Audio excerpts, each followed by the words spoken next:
Now, let's go over some of the features of your bicycle. Your bike comes programmed as a Class 1 e-bike with the pedal assist working up to 20 miles an hour. In some areas, you may be allowed to turn this into a Class 3 e-bike with pedal assist up to 28 miles an hour. Before changing your bike to 28 mile an hour pedal assist, first make sure it's legal. Next, make sure you're comfortable on the bike. 28 miles an hour is really fast. You'll want to make sure that you're very confident with the bike and that it's been thoroughly checked by a mechanic for safety. Now, let's go over the basic operation. To turn on the bike, press and hold the on button for about 2 seconds. The bike will turn on in the 0 position, which means 0 assistance from the motor. As you click the plus button from 1 through 5, the bike will give you more assistance, with 5 being the maximum assistance. We recommend as you're getting comfortable on the bike, you stay in 1 or 2, only going up to 3, 4, 5 as you feel confident on the bike.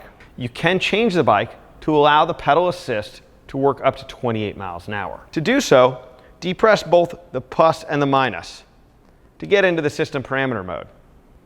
Press the minus button to get into parameters. Press the I button,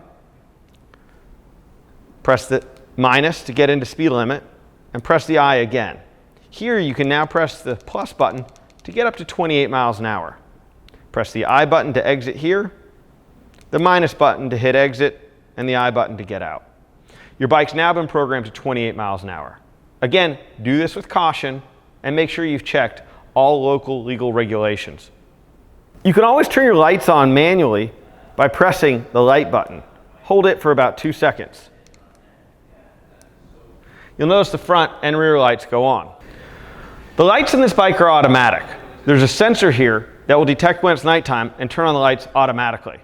For example, if I put my finger over the sensor, you'll notice the lights turn on. We recommend between 45 and 65 PSI.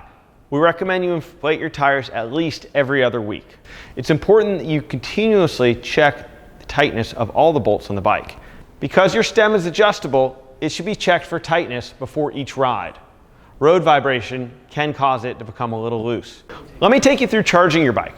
The battery for your new bike can be charged both on and off the bike. To charge it, you simply remove the rubber cover here and insert the charger.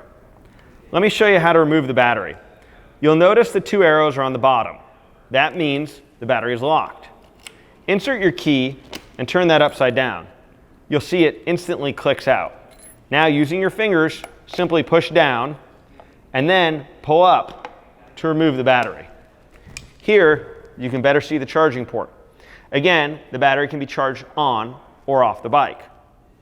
To reinsert the battery, I'm going to remove the key, but first turning it so the arrows are in the down position. Then, angle the battery in and first click it into place at the bottom. Then, with a little force in both hands, quickly snap it into place. Let me show you the charger. Your charger has an indicator light on it. When you first plug it in, the indicator light's going to show red. This means the battery is charging.